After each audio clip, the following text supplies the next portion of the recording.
Welcome to my new blog. તો આજે હું તમને આ તૂટી ફ્રૂટી કેકની રેસીપી આપવાની છું. તો એની માટે મેં અહીંયા આગળ મેંદો 1 અને +1/4 કપ મેંદો લઈ લીધો છે. આ કોર્નફ્લોર 1 ટીસ્પૂન લઈ લીધું છે. સુગર પાવડર મેં આ 3/4 કપ લઈ લીધું છે. કળ મેં અડધો વાટકો લઈ લીધો છે.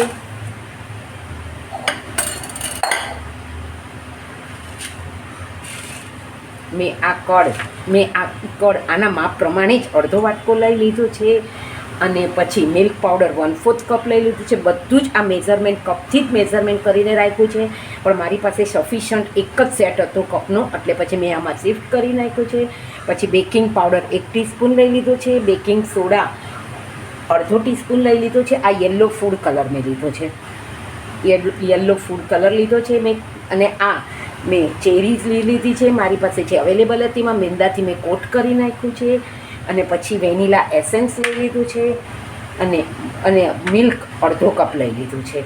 અને સોલ્ટ પણ લીધું છે મેં, અહીંયા આગળ છે સોલ્ટ. અને કેશુ અથવા તમે બ્લૂબેરી તમારા ચોઈસ પ્રમાણે નાખી શકો છો, અથવા સ્કીપ પણ કરી શકો છો. અમારે ત્યાં ડ્રાયફ્રૂટ ઓછા ફાવે છે, એટલે માટે મેં નથી નાખ્યા. આને મેં બટરથી ગ્રીસ કરી લીધું છે. અને મેંદાથી એને કોટ કરી લીધું છે. અડધો કપ બટર પણ લઈ લીધું છે, જે મેં ઘરે બનાવેલું હતું.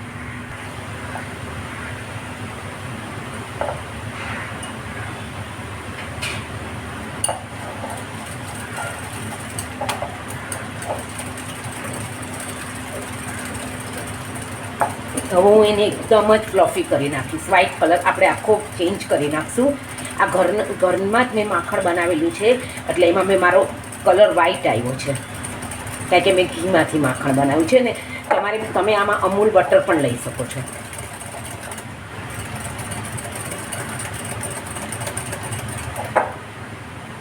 તો તમે જોઈ શકો છો કે આપણું આખા માખણનો કલર જ ચેન્જ થઈ ગયો છે, એકદમ ફ્લફી થઈ ગયું છે. હવે હું આમાં વેનીલા એસેન્સ નાખીશ. મેં આને 5થી 7 મિનિટ માટે એકદમ જ એને ફ્લફી કર્યું છે. હવે હું આમાં 2 થી 3 ડ્રોપ્સ વેનીલા એસેન્સ નાખી દઉં છું.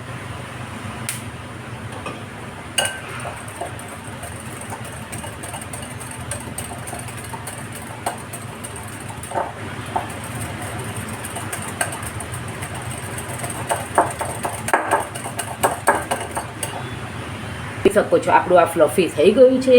તો હવે હું આમાં મેંદો નાખી દઈશ. મેં મેંદો 1 + 1/4 કપ મેંદો લીધો છે.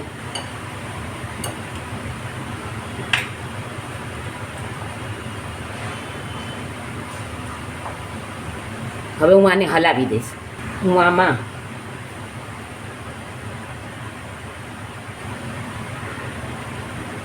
બેકિંગ સોડા અને બેકિંગ પાવડર નાખી દઈશ.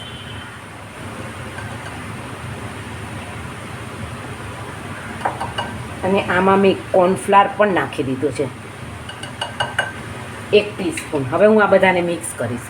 અને આ મિલ્ક પાવડર મેં જેટલા ડ્રાય ઇન્ગ્રીડિયન્ટ્સ છે બધા જ એમાં નાખી દીધા છે. હવે હું એમાં દહીં નાખીશ.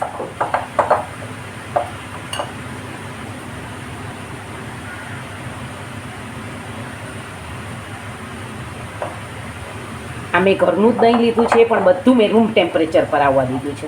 હવે હું આમાં જરૂર મુજબ, આમ તો મેં અડધો કપ દૂધ લીધું છે, એમાં હું જરૂર મુજબ દૂધ પધરાવતી જઈશ.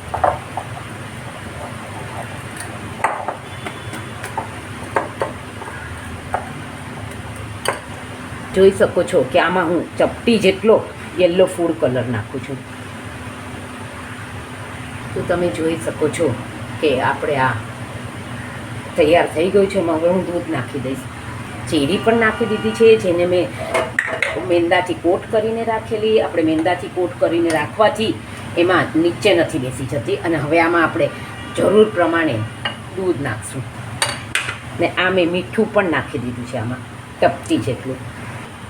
તો તમે જોઈ શકો છો કે આમાં હું હવે હલાવીશ અને જરૂર મુજબ હું દૂધ નાખીશ. આમ તો અડધો કપ આમાં દૂધ જોશે.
અને આમાં મેં ઓવનને પ્રીહીટ 10 મિનિટ માટે 180 ડિગ્રી પર મૂકી દીધું છે અને પછી હું જ્યારે એને બેક કરવા મૂકીશ ત્યારે એનું ટેમ્પરેચર ઓછું કરી નાખીશ. હું એને 165 ડિગ્રી પર 25થી 30 મિનિટ માટે બેક કરીશ. તો તમે જોઈ શકો છો કે આપણું આ બેટર તૈયાર થઈ ગયું છે. હવે હું આમાં પોર કરી દઈશ, જેને મેં ઘીથી ગ્રીસ કરી રાખ્યું છે. તો આ બેટર તૈયાર થઈ ગયું છે. તો હવે હું એને આમાં મેં પોર કરીને તૈયાર કરી દીધું છે. હવે હું એને 25થી 165 ડિગ્રી પર 25થી 30 મિનિટ માટે એને બેક કરવા મૂકી દઈશ. તો આપણું ઓવન પ્રીહીટ થઈ ગયું છે.